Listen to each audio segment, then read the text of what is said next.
Mom had 3 daughters in a row. The doctor told her that her body couldn't handle another pregnancy. If she got pregnant again, it might be her last chance. To ensure a male child, Mom started frantically searching for folk remedies, old wives' tales, anything that promised a son. She disappeared for 3 days. When she came back, there was something strange flickering in her eyes, a gleam that made my skin crawl. That night, she did something she'd never done before. She gave me and Becky, my middle sister, each a piece of candy. "Girls," she said, her voice unusually soft, "you know how much I want a son. In this town, without a boy, we'll always be nothing. People will always look down on us." Becky blinked those big eyes of hers, too big for her thin, underfed face, and popped the candy straight into her mouth. She looked up at Mom with that eager-to-please expression. "Yes, Mom," she mumbled through the sweetness. "We want a little brother, too." The candy sat in my palm. Something told me not to eat it. I swallowed hard and nodded seriously. "Mom, I know you'll have a son." Mom looked at me with approval. I fell asleep in a haze. The next morning, I woke to the news that Becky had drowned in the creek while playing. I was devastated, but Mom was eerily calm. She brought home something fashionable for a small town like ours, a cremation urn, except the urn was empty. Then Mom handed me a canister labeled formula and told me to mix her a cup every day until my brother was born. Ever since Mom started drinking that formula,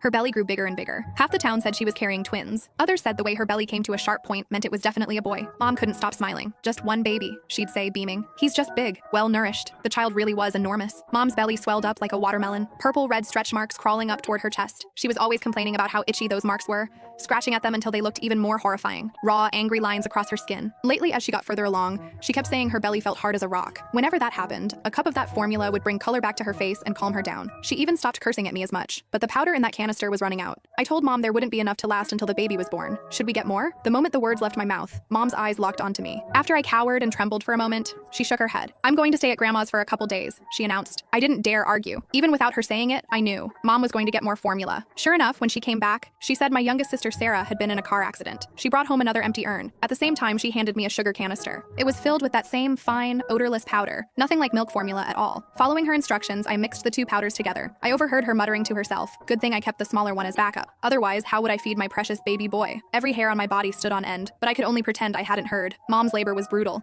The baby was too big, but she insisted on a natural birth. Better for the child, she said. They had to cut her to get him out. I watched the blood drip, drip, drip onto the floor. The baby was indeed a boy. He weighed 12 pounds, fat and plump, not like a newborn at all, more like he'd already been fattened up for months. The moment my brother was born, our old black dog outside started barking at the house like crazy. The midwife said it was the black dog announcing good fortune. She rattled off all kinds of auspicious sayings. Mom's grin stretched from ear to ear as she nursed the baby. That dog barked all night long. Nobody in the house could sleep. Late that night, I snuck over to the window to look. The dog was tied up far from the house, but it was facing Mom's room, whimpering every now and then like it was heartbroken. My brother didn't cry, didn't fuss. He'd eaten